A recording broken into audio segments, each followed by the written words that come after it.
And I will go ahead and say up front that as much as I am used to doing public speaking in a variety of situations, this has me more than a little bit nervous. Because it is definitely feels like I am out of my element. And so I have taken refuge in a quote from David Bowie, who, if you're of my vintage, you will remember, also known by his alter ego, Ziggy Stardust. And he was always willing to sort of push the envelope, right, in terms of his music and his appearance. And he, toward the end of his life, he recently passed, he gave an interview, and I remember listening to it, and I always admired him. But he gave this quote, which I've actually very much embraced, especially as I'm going through this process. He said, if you feel safe in the area that you're working in, you're not working in the right area. Always go a little further into the water than you feel you are capable of being in. Go a little bit out of your depth.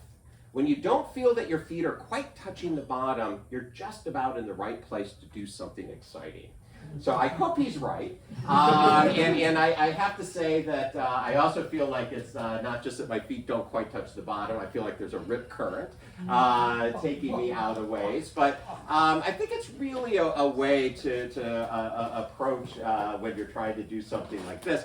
Even how to do a book reading, right, for a fiction book is something I don't really know how to do. About a year ago, and many of you were here, and again, I'm so grateful for my friends and colleagues, I did a book reading with Stephen Bright, who had just published a book called The Fear of Too Much Justice. It was wonderful.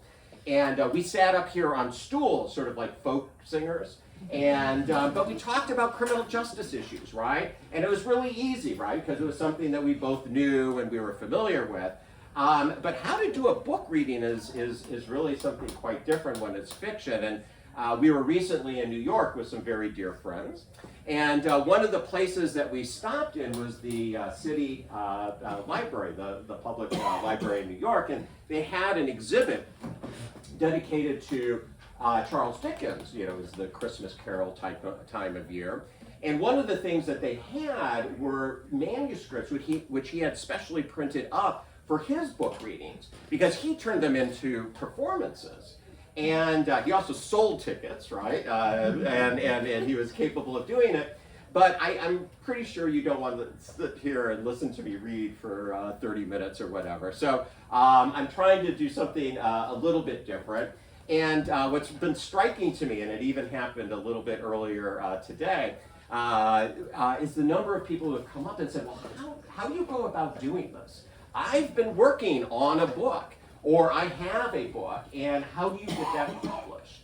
And so what I thought I might talk about is sort of my adventures, or if you will, misadventures, in fiction publishing. And we have some people who are successful fiction writers. But for those of you who are sort of kind of interested in it, I'll tell you about sort of my journey as it has gone so far. And then I will do a couple quick readings at the end, and then take any questions if you have some. So the first thing which really fascinated me was writing fiction compared to nonfiction. So my life so far, career, has been dedicated to legal writing. And so when I write a motion or a brief or a law review article or even the nonfiction book I wrote about jurors, it was very much, here's the pieces, and I would impose or do my best to impose my intellectual will over this material and to put it into sort of what seemed to me the most persuasive type of argument. But it was very much an intellectual exercise of, I need to make this say what I want it to say, and I have a clear end goal. The fiction writing was very different. I very much remember the time that the seed of the plot came to me. I had just published A Life and Death Decision, which is this nonfiction book where I tell the story of jurors who have sat on capital cases and had to choose between life and death. And I had taught a number of law and literature courses with a fellow colleague. This is when I was up at Washington and Lee in the English department.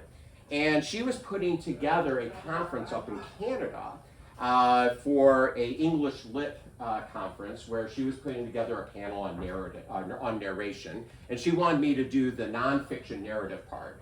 And so I thought, oh, this is really cool. And so I flew up to Ottawa and was there. And there were a lot of interesting panels, but I remember, this is not, I think, the takeaway I was supposed to come with, but I was looking around and I was thinking, these are the type of individuals, the way they dress, they hold themselves, that if I wanted to smuggle drugs back across the border, TSA wouldn't give them a second look, right? And so that's where I'm like, a academic conference might be a perfect way to smuggle drugs. Well, that seed sort of sat dormant for a while, and then over time, I started to sort of have insights as to where I wanted to go.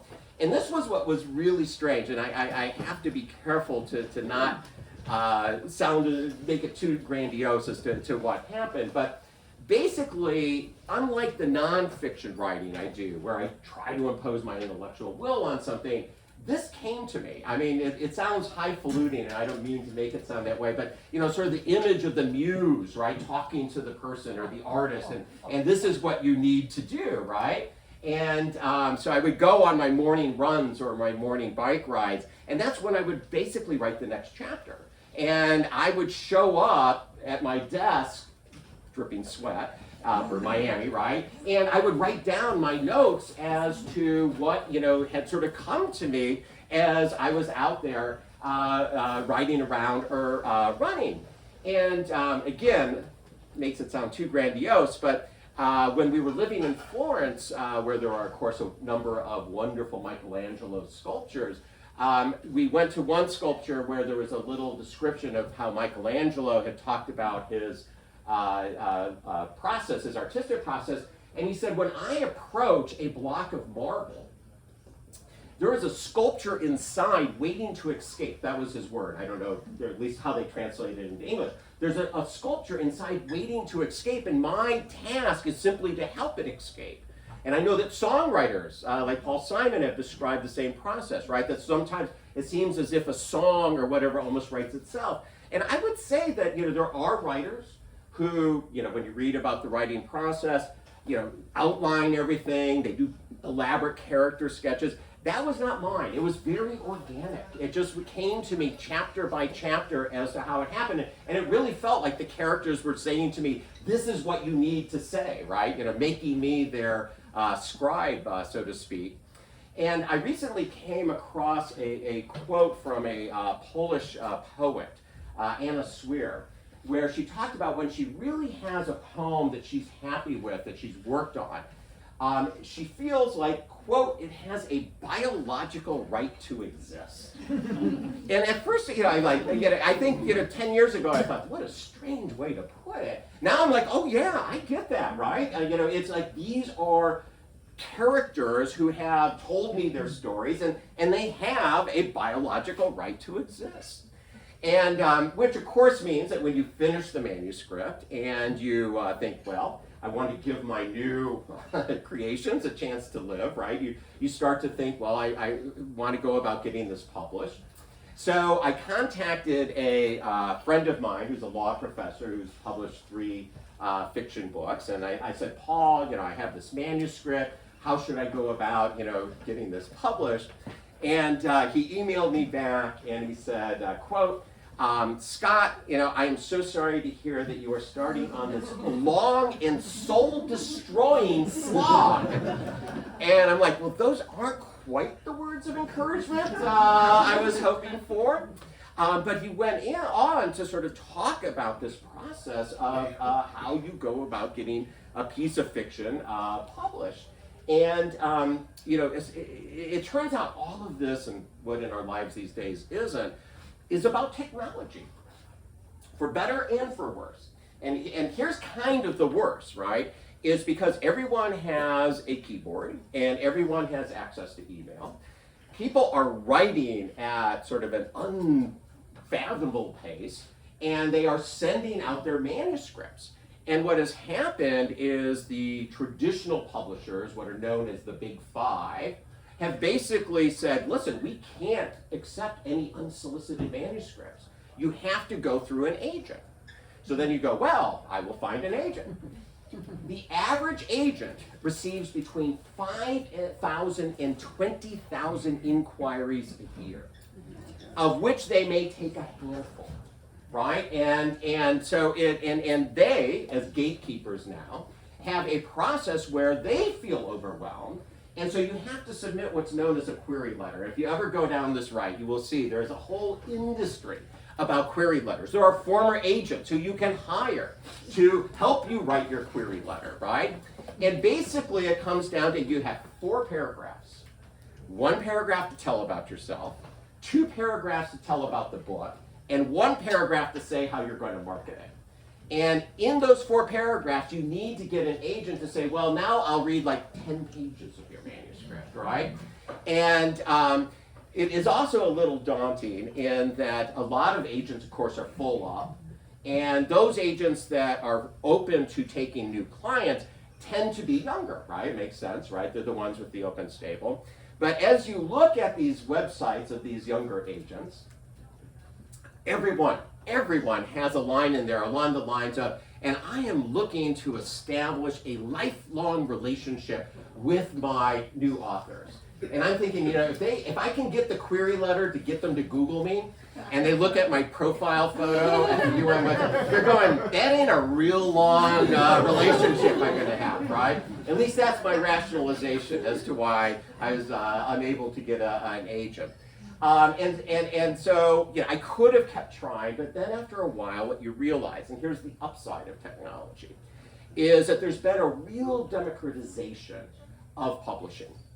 That through technology now, there are literally hundreds, maybe thousands, of micro presses. They're also known as indie presses. I like that because it makes me feel like I'm part of Coldplay or Nirvana, right? But presses that do everything from publish 5 books a year to 100 books a year. And some will specialize on LGBTQ plus or romance or sci-fi. Others will take a variety. And so there are a number of opportunities now with these indie presses to get published without you having to go the self-publishing route, which is another route I'll talk about very briefly in a second. And so I very fortunately found a small indie press, Black Rose Writing, who I've been very happy with, who was willing to take a chance on this. And they're very sort of bare bones. They're like, we'll get you a cover, and they were very good about working with me on the cover.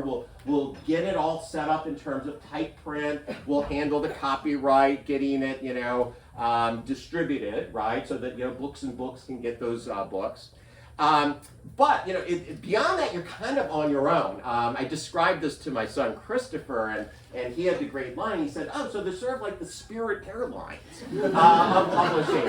And I'm like, "Yeah, that's good." And then I realized Spirit Airlines is in bankruptcy, and I'm like, "Yeah, I hope it's not great." But actually, that's one of the risks of going with one of these small publishers is they tend to come and go, right? And the one I'm with, luckily, has been around for a good decade, so hopefully it'll be around for at least another. But it is something where it gets you out there. And not luckily, because a lot of people really embrace the self-publishing angle, which is another part. And I don't, because those of you who know me know I'm a complete Luddite, right? And so the idea of even, there's these programs made to upload your manuscript, and you can hire graphic designers, and I'm like, this ain't me, right? I would be hopeless in that situation. But there is a whole industry that way, and in fact, I guess this is capitalism at work. There are groups, it sounds a little contradictory, who help you self-publish, right? Who you can hire. They're actually known as hybrid publishers. And you pay them a fee, and they'll help you get the graphic designer and all. So there are now opportunities to get published, if you want to be published, that simply did not exist 20, 30 years ago, right? So, takes me to the final part of this part of the presentation, which is you've got your publisher, you get it published. Now we are at this point where I have dragooned my friends and former students and colleagues to come the marketing process. And it too is daunting, and it is daunting in part because of the rise of technology. In 2005, there were just under 300,000 new books published. This year, 2025, they are projecting over 3 million books being published. A tenfold increase, right, in terms of the number of books that are going out there. Now, of those 3 million books, about 2.5 million they're projecting are going to be self-published, right? So it gives you a sense of how it is changing the market so dramatically. But what this means, of course, is that I guarantee you that readership has not gone up tenfold since 2005, right? And yet the number of books out there. So, how do you get your book out there? And one thing that publishers look a lot at is, can you market this? Are you someone? They ask questions like, how many X followers do you have? As in Twitter, right? And, my response was 8, 6 of which I'm pretty sure are Russian bots, right? So, what's your TikTok presence? And I'm like, I'm just happy I remember the words TikTok, right? And how, Instagram. I mean, it really is amazing, right, how that is something which they use as their criteria to decide, and agents do too, right? There's very specific questions, what is your social media presence? And I hate social media, right? So it's very intimidating. But, that's how books get noticed today. And there's litigation that, I don't know if this has been resolved or not, where Penguin Press wanted to do a merger with like Harper Row or one of the other big presses. And there was an antitrust suit against them because we'd go from 5 big publishers to 4, right? And of course it used to be many more than that. And there was a deposition of one of the executives at Penguin, and these numbers came out. And again, there's wonderful blogs and all out there if you want sort of comfort of talking to people who are in your same boat. And so these numbers got a lot of attention. And now keep in mind, take this with a grain of salt, because she wants to establish that publishing is a dying industry, right? And that's why we need to merge with this big one. So she has an interest in sort of juicing the statistics as to the bleak side of it. But she testified that 50% of all new books that are published will sell less than 12 copies. Less than 12 copies. Now, I actually embrace that number because between my 2 sons and 11, I've got military, right? I feel like I'm an auctioneer. I only need 8, I'm almost there, right? I'm already into the top 50%, right? So that number I actually like is more daunting, at least, is that 90% of all books sell less than 1,000 copies. And that, that seems like a pretty steep hill right now to get to 1,000 copies. In part, that is also because of the decline of libraries, right? It used to be libraries had very generous budgets. In fact, with my nonfiction book, different market of libraries, but I sold 1,000 books within like a week between law libraries, university libraries, and public libraries, right? But this was back in 2005 when libraries actually had budgets and all, right? And today, I'm not even sure I could get Coral Gables Library if I give them a book to stock it, right? So it's a very, very different world. And the question then becomes, well, how do you get it noticed, right? And and again, it comes down to social media. The publishers are very clear. It's on you. You're the one who has to go beat the drum. And if you were raised like I was, where you don't blow your own horn, that was an attribute that was not beaten into me. I love my parents. Was inculcated in me that you don't. It's hard for me actually to be up here talking to you and telling you why you should buy Wordsworth in Bogota.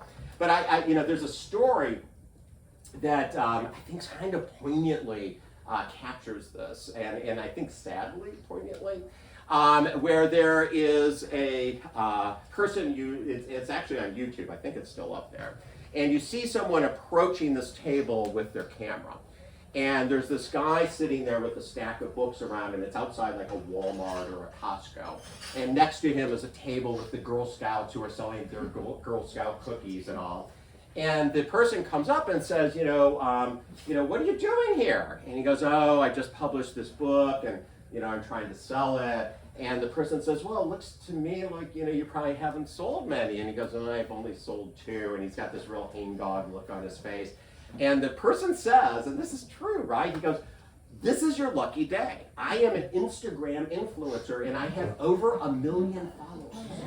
And I am going to tell them to buy your book and give you a 5-star review. And he did, and he was the #1 bestseller on Amazon for like 2 days. Now, this is clearly an invitation if any of you are right? But the serendipity of it, right? And I can do a hangdog look really well, right? This helps, but it's chance, right? In many ways as to how you do it. Then of course there's the review process. When I published A Life and Death Decision 20 years ago now, of course I was very worried about what the reception would be, what the reviews might be. But I also knew that if someone didn't like my book, they probably would turn to the person sitting next to them and go, this guy's crap, right? But it wouldn't go beyond that little group, right? There would be like 5 people drinking wine and he can't write his way out of a box, right?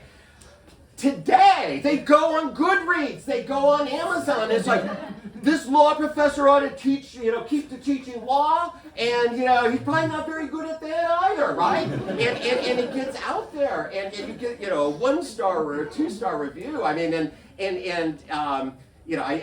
I say this having never done it, but I imagine this is what it would feel like is walking out on Miami Beach in a Speedo, right? You feel really, really exposed, right? And so it really is a psychologically challenging, stretching moment. And before I do 2 quick readings. I'll tell you, this. I'm going to end with another quote, and perhaps it says something. I have to start with someone else's quote and end with it. But there's a line from a Irish poet, a Nobel Prize-winning poet, which unfortunately he already has on his tombstone, or I would put it on mine. And it's just such a wonderful line, and it's "Walk on air against your better judgment." Isn't that just a perfect line, right? Walk on air against your better judgment. And, that's kind of when I was talking to people who are thinking about doing this, and I'm like, brace yourself, right? Because it can be a rocky ride, and some people, do really well. But, for most of us, it's you're going to need to keep telling yourself, right? Walk on air against your better judgment. So let me do this. Let me do 2 quick readings, if I could, and then if you have any questions, we'd be happy to try to answer them. So the first reading, as the introduction said on the back of the book, makes clear, this is the use of a poetry conference to try to smuggle drugs into the United States, and it's his... the drug lord Diego's son, Esteban, is the person who wanted nothing to do with the family business, and so he wants to study literature.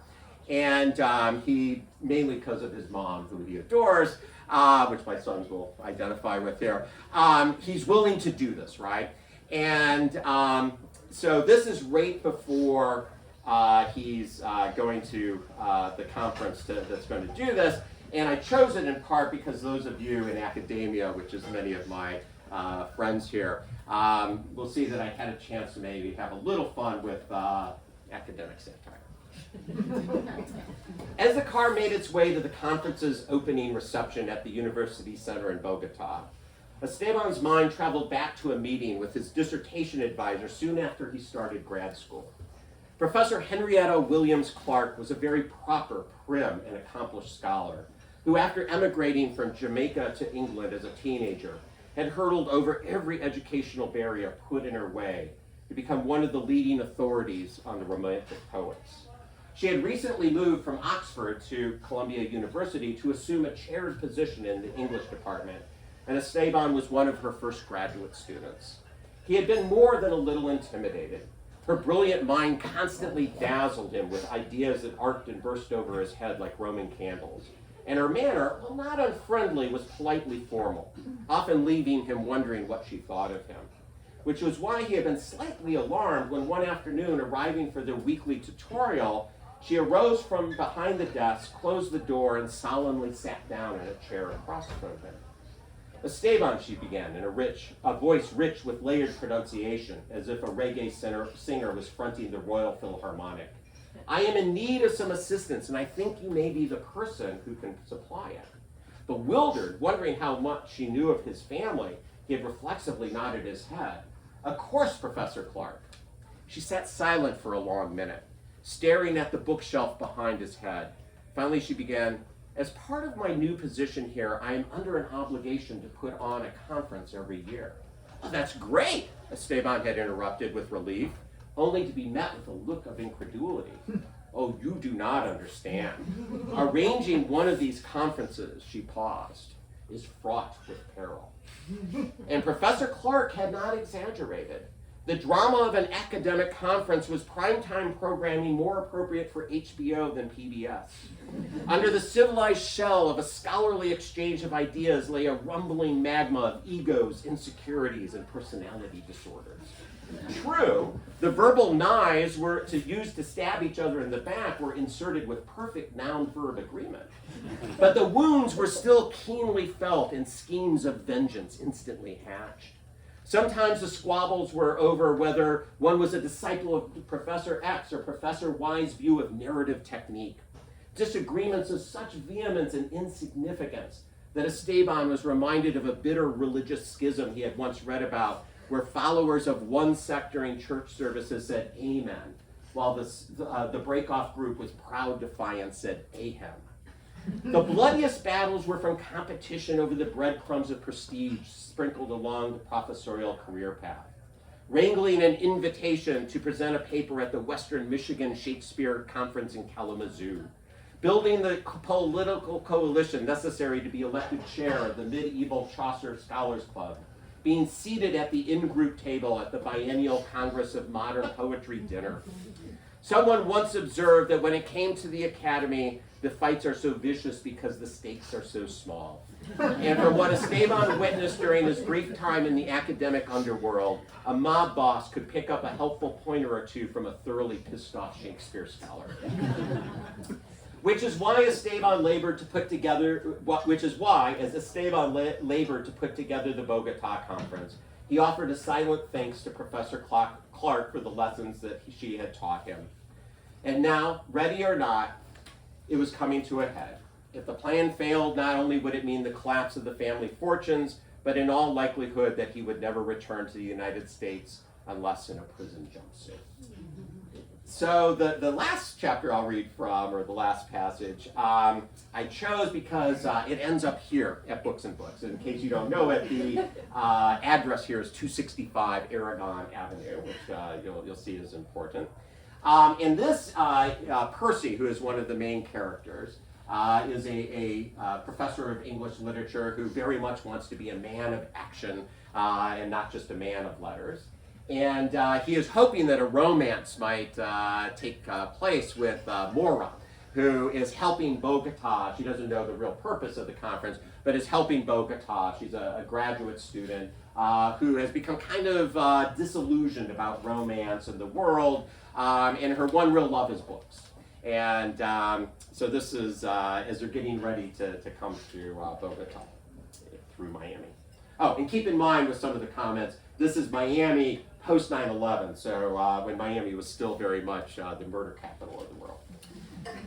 Percy had achieved heroic status with his students by canceling the last week of class, his announcement eliciting a cheer so joyful it left him slightly disquieted. Percy's travel itinerary had him spending a night's layover in Miami before heading to Columbia the following afternoon. Miami had received a lot of bad press lately. Robberies and murders of foreign tourists tending to make the Miami Tourism Board's task of selling sun and sand a bit more challenging. A local humor columnist had proposed that the tourism board embrace the situation and try to make lemonade out of lemon, or being South Florida, perhaps more accurately, margaritas out of limes, with promotional taglines like "free donuts at every lineup," or "come back, they weren't shooting at you." Percy, though, had a deep-seated love affair with Miami dating back to his childhood, and his emotional attachment wasn't about to be shaken by a few gangland-style killings. His grandparents had fulfilled their calling as retirees by moving to Miami, which meant that every Christmas holiday, the family station wagon was loaded up to make the southward sojourn from New England's bone marrow cold to the land of bikinis and flip-flops. As his father loaded the suitcases into the car, the falling snow collecting atop his knit cap like vanilla frosting on a cupcake, he would grumble that it was not part of the natural order to spend the winter holidays wearing sandals. Out of fairness, his father's remarkably pale skin meant once they crossed the Georgia-Florida state line, no amount of zinc oxide would keep him from burning to a red-hot crisp, with all the spectacular fury of a NASA space capsule re-entering the atmosphere. Percy, on the other hand, always viewed the trip with mystical wonder. He would sit in the back seat, reading until the landscape gradually commanded his attention. Barren trees, looking like an army of emaciated scarecrows, eventually gave way to scrub pine as the sun strengthened from a watery yellow to a robust gold. He loved the stops in Charleston and Savannah with their stately mansions and live oaks draped with moss lining the streets, making Percy feel as if he had just stepped into an antebellum photograph. And then came the final stretch down Florida's coast on A1A. Billboards for surf shops and deep-sea excursions whispered to an adolescent Perry that if only his parents would move to a town with a name like Coconut Grove, he could live the life of a Beach Boys ballad. By the time the mileage signs to Miami ticked down to double digits, the sun would reflect off of them with such marvelous brightness that they were often difficult to read. Percy would rest his chin on his hands, gazing contentedly out the cranked-down window as the breeze looked at his hair. And then finally Miami. It wasn't the beaches where the gaggles of snowbirds flocked that lured Percy. It was the lush tropical vegetation that held him in its trance. Limbs hanging heavy with sweet mangoes and plump papayas. Plants and trees sporting delicious names like jacaranda, frangipani, bougainvillea, and cocoa plum. If one never left the tourist haunts, one might think that civilization in the guise of glitzy condos and swanky nightclubs had conquered the mangroves and the surrounding Everglades. But like most conquistadors, its ultimate fate was likely to be an unhappy one. Seemingly half the workforce in South Florida was in the landscape business. SWAT teams of Flora warriors descending daily on neighborhoods in beat-up trucks, pulling trailers full of machetes, pruning tools, and leaf blowers, the weapons of choice to keep the jungle at bay. Mother Nature definitely had the edge, though, biding her time to reclaim her throne once the invasive species of humans was banished, whether by hurricane, climate change, or evolution. But while a developer might become depressed at the prospect of buildings receding back into the mist, Percy never failed to find the primal undercurrent and sense of connecting to something timeless to be stirringly romantic, especially when the sultry moon filled the sky with a light as luminescent as the sun on a winter day back home. Which was why, many years later, Percy couldn't help but get his hopes up that an evening breeze fragranced by night-blooming jasmine might allow him to see if he and Maura really were destined for each other. Maura had voiced reservations about Miami when he first broached the idea, a hesitation he worried was more about him than the city's current reputation as the nation's murder capital. But as they talked and he gushed about the region's tropical beauty and how it had bewitched him growing up, she had agreed to schedule a layover in Miami as well. Perhaps the clincher was his promise that he would show her a place that he knew she would find as enchanting as Harry Potter felt upon first seeing Hogwarts, the place where his father had sought refuge from the sun almost every day, a place where his father never grumbled. When she had laughed and said, okay, I'll see you there, Percy felt a full gust starting to fill the sails. He texted her the address, 265 Aragon Avenue, and then stared at it on his phone like he was seeing it for the first time. Hell, he thought, it actually looks like the address you'd expect for the Three Broomsticks pub in Hogsmeade. Good thing, because I'm going to need some magic.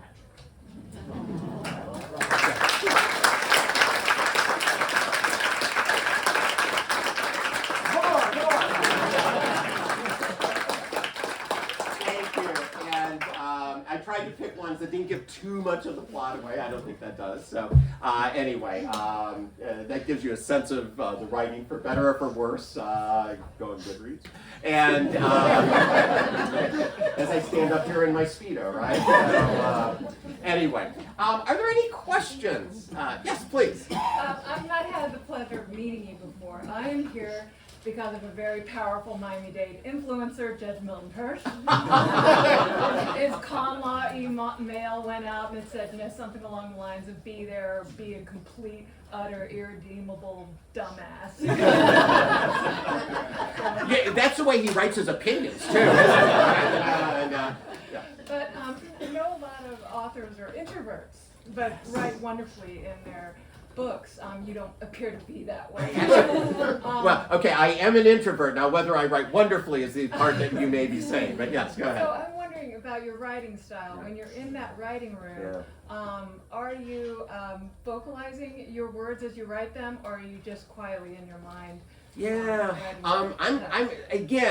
usually what would happen is I would come home and I would have like 4 or 5 ideas for the chapter that my characters had told me, right? This is what you need to do.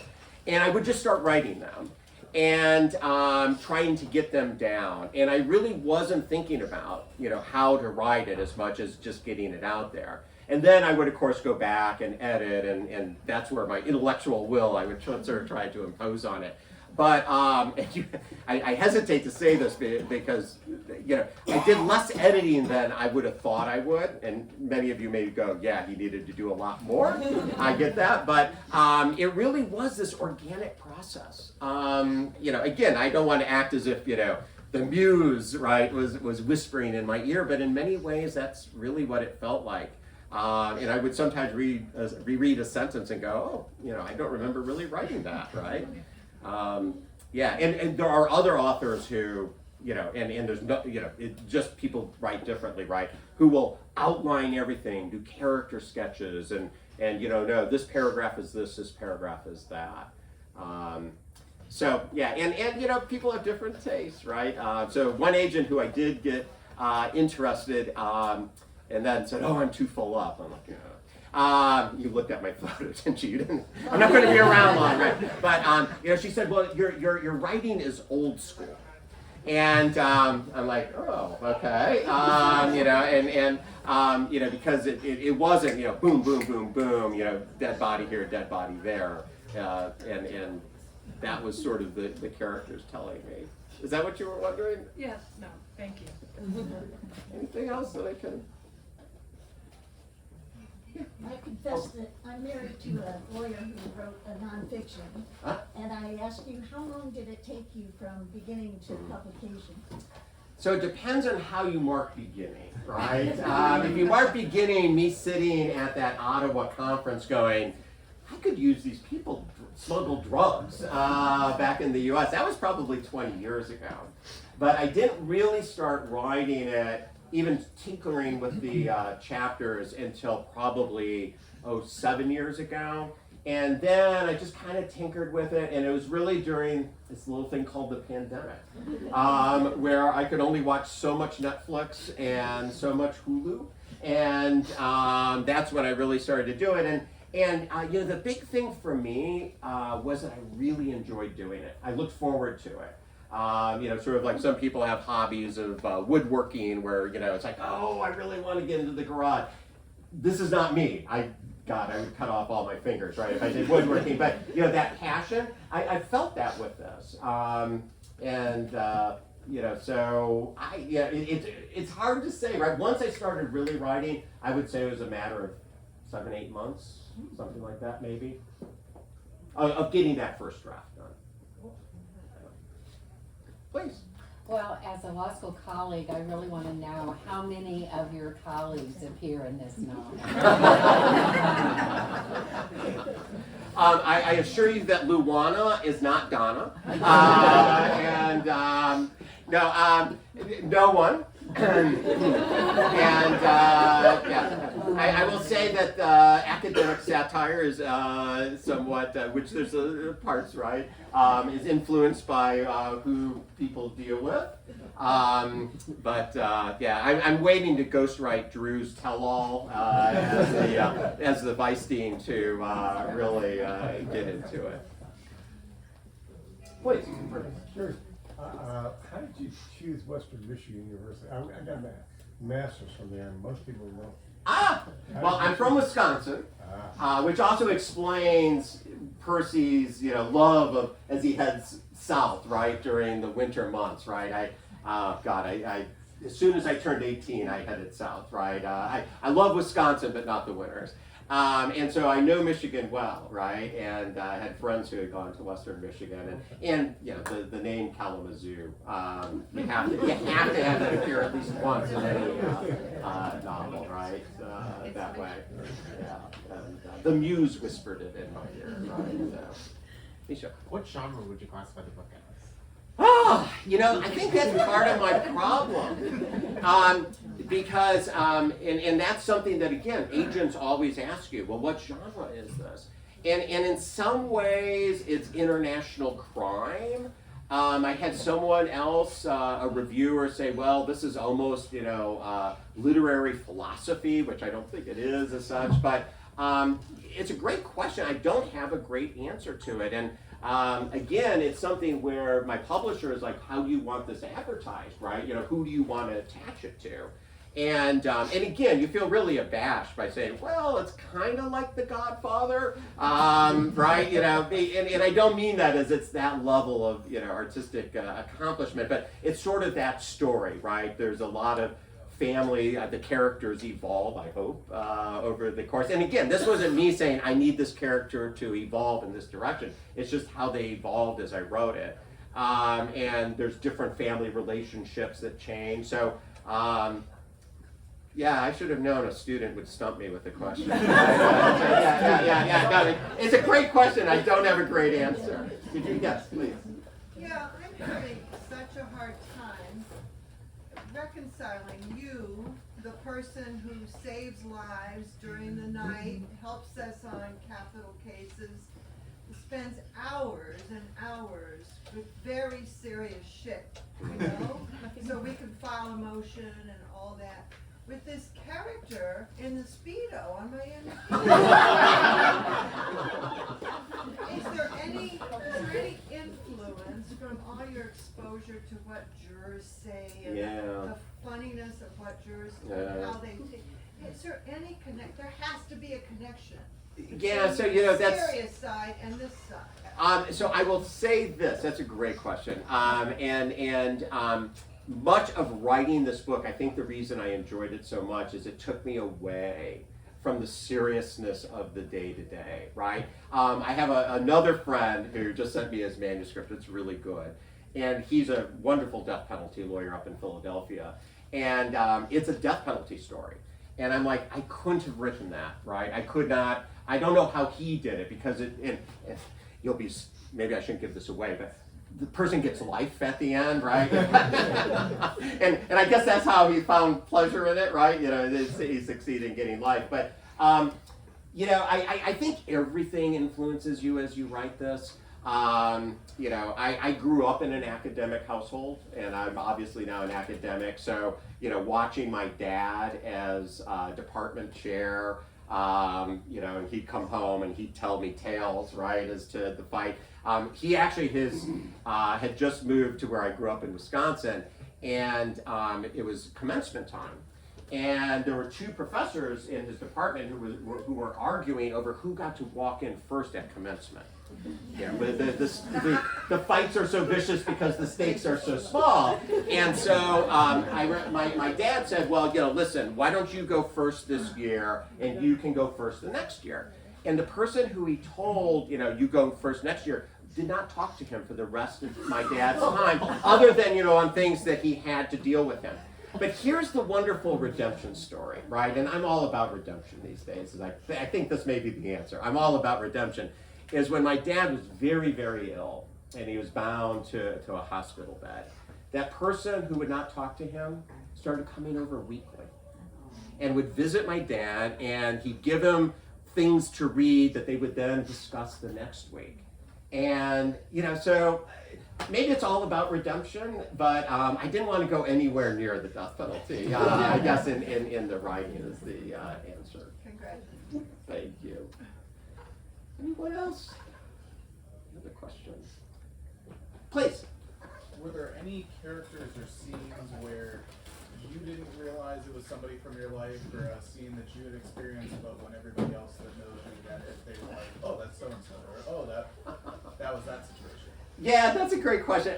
So I did have some of my beta readers, right, the people who read your first copies, who knew me well, say, oh, you were everywhere, right, and sometimes they would point it out in ways I'd go, really, you think? And so apparently, the answer is yes, but I wasn't necessarily aware of it, and would have people point things out. I do think, especially when you're writing it organically, that it's inevitable that things start to come through, your own life and way of seeing things that are going to work their way into it.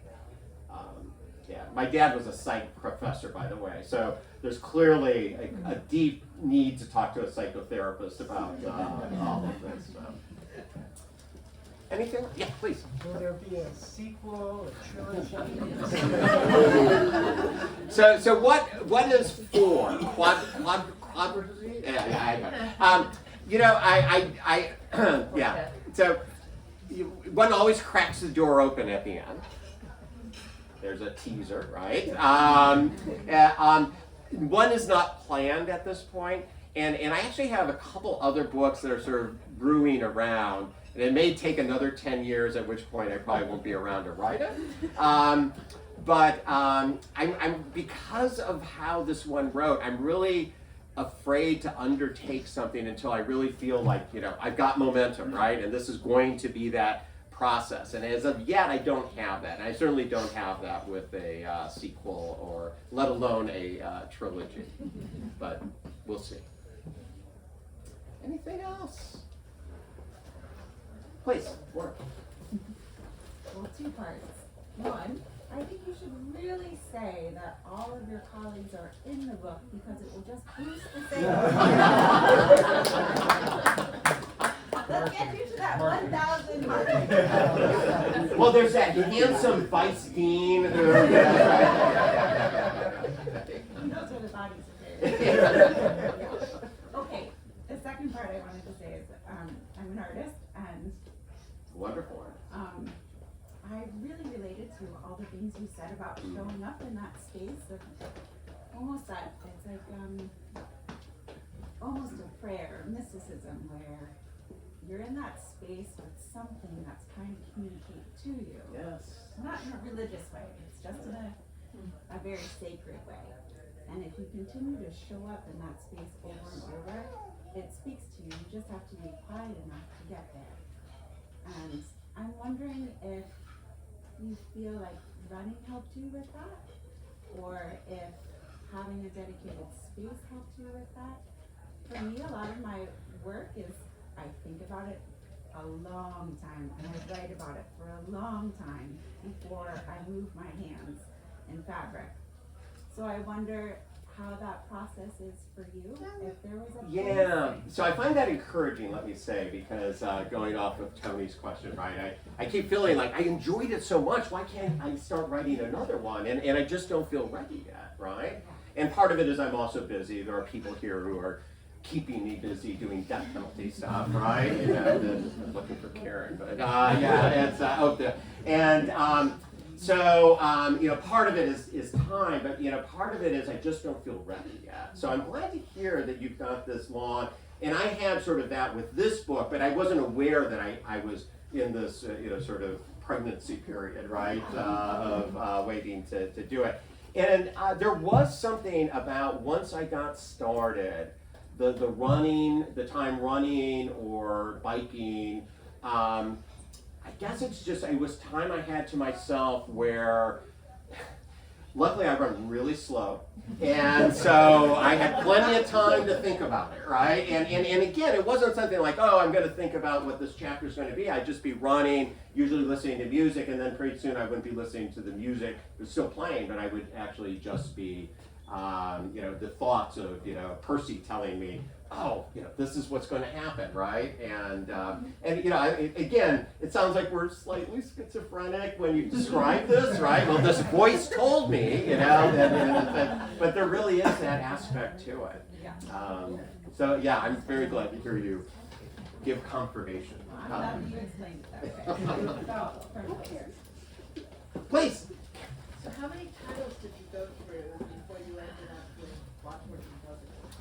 So, I kind of settled on it early. I didn't have a title, a working title. And then at some point it just seemed like, oh, that should be the title. And that was, I think, in part because Esteban is telling me what the conference needs to be called down in Bogota, Wordsworth in Bogota, which is after William Wordsworth, the Romantic poet. It's something I have since found that a lot of, especially younger folks, not to talk about the educational system, were not exposed to William Wordsworth. And so a lot of people are like, well, who's Wordsworth, right? What's this about, right? So what I thought would sort of have instant recognition, it turns out does not. Now, let me go ahead and say you do not have to know who William Wordsworth is, hopefully, to enjoy the book.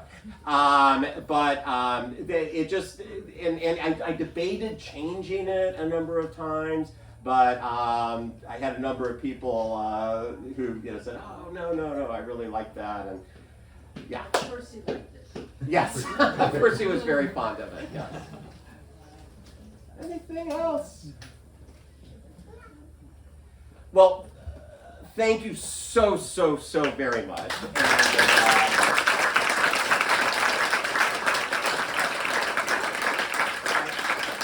have to say, it feels a little awkward, sort of like I threw a party for myself. And, you have to listen to me, but I value my friends, I value my colleagues, I value my students, and family, yes. or just to sow some seeds for the next novel, some of my family. I am truly appreciative of everyone who showed up. So thank you very much.